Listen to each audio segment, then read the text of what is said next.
understand how important it is. You know, I watch a lot of stuff on Deion Sanders, and he's so motivating. A complete and total failure of leadership from the federal government. If anyone asks how it's going in the black community, you tell them we're rising. Greater Memphis Media and TSD TV presents to you the Brian Clay Chronicles.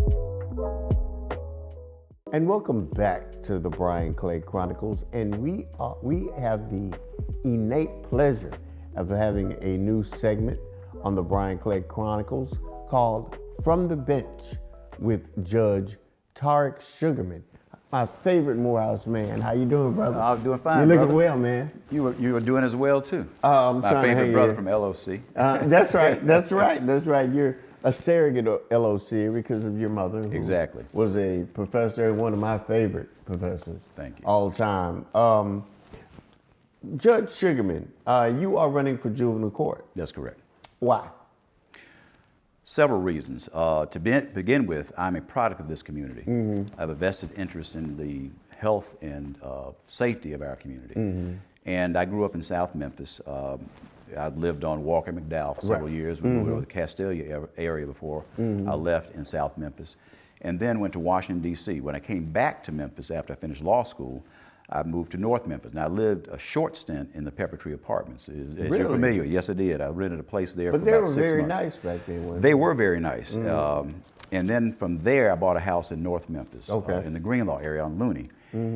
I believed in being proximate to the people that I serve, to the community that I serve. And with my background, I understood the problems some of these kids go through in coming up in neighborhoods. As I've mentioned to you off script, and as I've campaigned across this county in previous years, we have some children now growing up in communities that are almost like war zones. The trauma that our children are experiencing, you cannot really appreciate until you've been in their shoes. We have courts now assessing how trauma affects children and have to be trauma informed.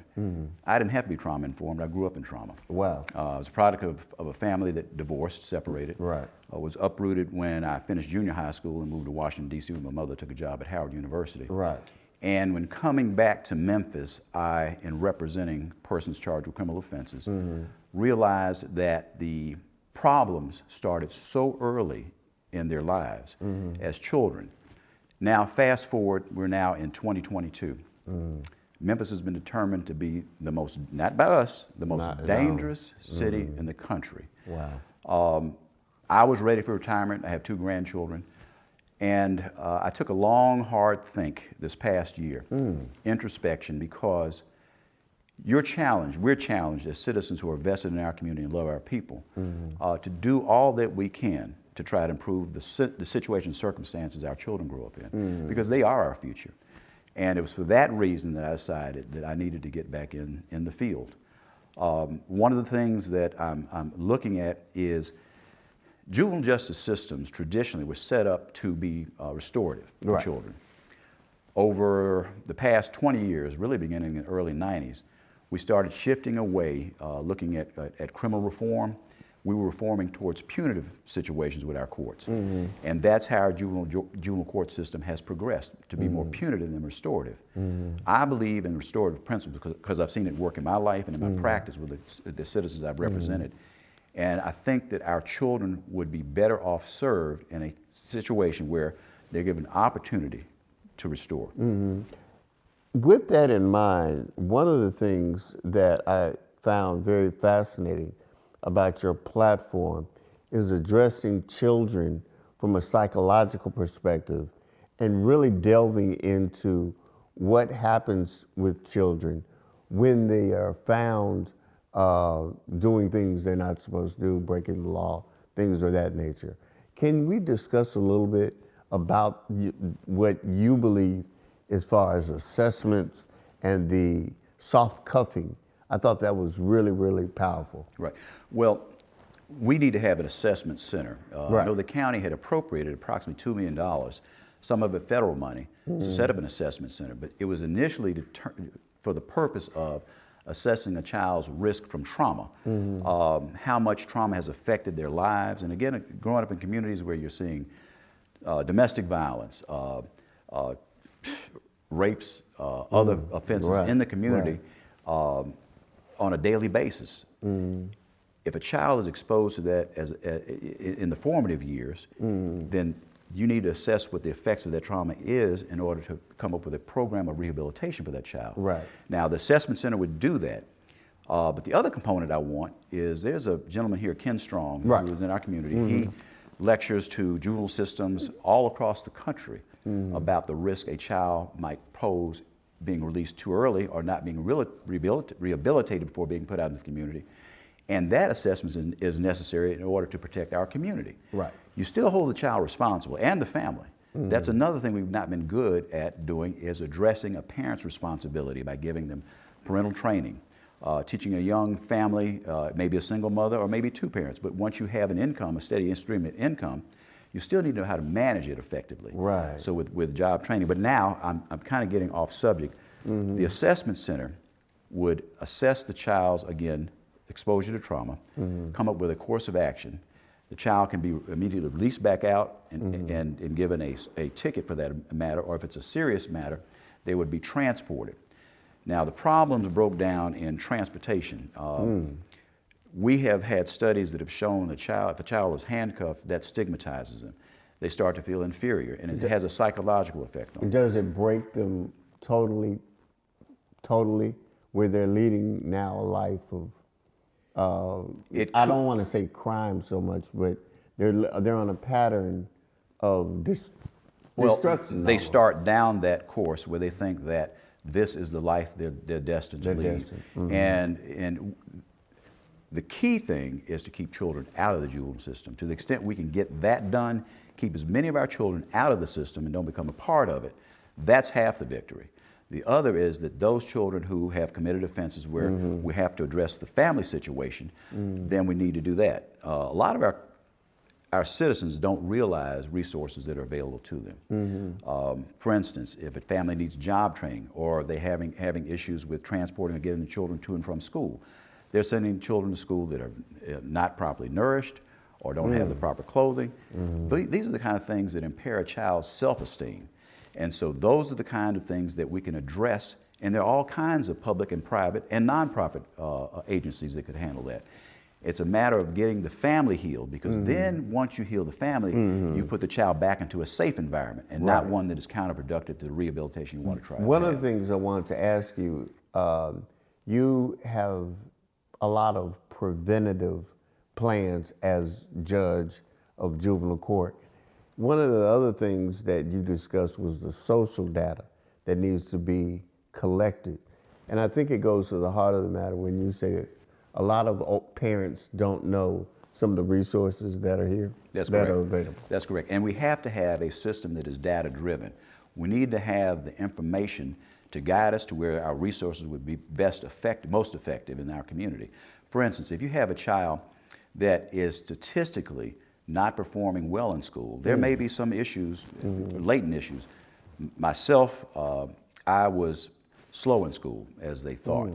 They had not diagnosed at that time and did not know what ADHD was or ADD. And nobody would believe that. And nobody would believe. They thought I was slow, and I had ADD, but I had to learn how to overcome that impediment. Right. A child needs to be assessed where they are in terms of their educational ability, in terms of the resources that are available to that child and the family. And data has to drive how we focus on rehabilitating that individual child. So when you asked earlier what the impact is of a child being cuffed it depends on the child. And each child is entitled to an individual assessment.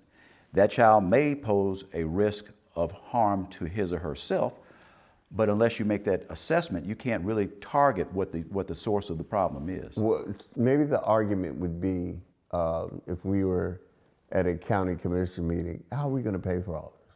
How are we going to give individual assessments to wayward children that have committed some sort of malady or crime? We're spending 5 times as much to incarcerate a child, and then when they become adult, that much more than it would be to educate a child through college. Take those resources and place them where they are. Now, why in Shelby County?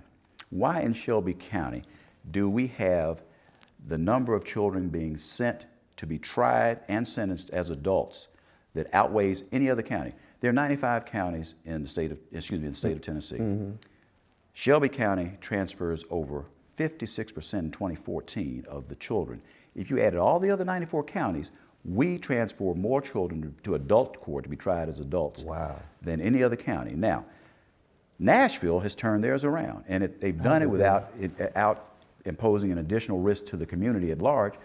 Their recidivism, their repeat offender rate is so low that they have actually gotten more children reformed or rehabilitated in their system. From 2016 to 2019, Nashville transferred 37 children to adult court to be tried and transferred. Shelby County, during that same time period, same offenses, transferred 260. What are they doing? Because you mentioned where Memphis ranks nationally, and there has always been this divide between Nashville and Memphis, and the assumption is what it is. But Nashville figured something out, I guess. They took their restorative justice program and made it applicable. They made it work. They made it function. We have restorative justice here, but we have outcomes that now have our crime rate rising, and we're still sending more children to adult court. There's a breakdown there. The two things cannot be occurring at the same time, and you have an effective juvenile system. One of the things, we have 3 minutes, that I want you to address, and you can make it personal and as personal as you want it. It is essential that we move our children into a position of success. I love what you're saying in regards to not only just being a judge, but being a conduit, a bridge to a better way of life. In 3 minutes, can you tell the city of Memphis why it's so important that we elect Judge Tarik Sugarmon? And may I mention that your family has had a history of service in this community. For those that don't know, Russell Sugarmon, the legendary Russell Sugarmon, is Tarik's father. So as we go into that, what do you see as we move into the deeper part of the 21st century? We cannot afford to lose another generation of our children Right. In a juvenile system that has not adequately resourced our families, has not adequately addressed the problems that they confront in our communities. Right.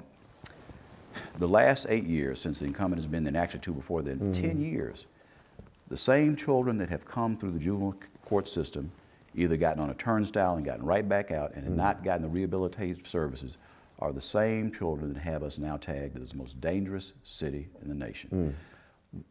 We have gone too long without having a properly addressed juvenile reform system so that these children can lead productive lives. Now, one of the things real quick I want to say, I work with the Boys and Girls Club.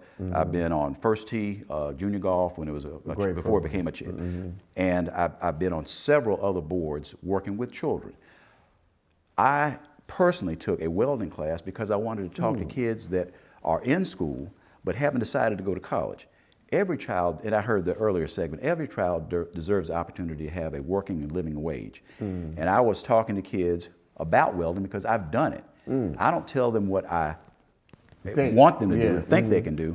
I did it. And I've worked with unions, and I want to try to set up apprenticeships for children who are not necessarily ready for college or don't want to go to college, but have the opportunity to still earn a decent living wage. Right. I want to partner with our public and private sectors in order to make that happen in our community. You're going to do it. Let me add before we close. I don't know if you remember, but when I was a freshman, you were the first person I worked for at the public defender's office. Oh, wow. Yeah, when A.C. Wharton was the chief public defender. Joe Brown was there. Ernestine Hunt Doris. It was like a dream Carolyn team. Watkins, Betty Thomas Carolyn Moore. Watkins, Rita Stotts. Rita Stotts. So I know your commitment to the city of Memphis, and we appreciate you in this particular segment. Next time, can we discuss a little bit of Supreme Court? Exactly, yeah. Real quick before we get out of here, what do you think that what's going to happen with the first black woman? Two judges. I think Brown. Well, Jackson on the D.C. Court of Appeals. Jackson, I think she's going to be the front runner. Mm-hmm. And then Judge Hicks out of South Carolina. Mm-hmm. They've been already through the confirmation process with the Senate. I think they have the inside track on it. But Sherilyn Ifill, you know, NAACP legal, I love her. And of course, Professor Murray from New York School of Law. Right. They haven't been through that process, even though they're by two of my personal favorites, because I've known them longer. But nonetheless, I think that the two that have already been through the confirmation process, it would probably be one of the ones that are picked. Can't wait till you come back. Can't wait to be back. This is Judge Tarik Sugarmon, and this is his segment, From the Bench. And we're closing here at the Brian Clay Chronicles. And like I say all the time, if anybody asks how the black community is doing, you tell them we're rising. Pow, pow.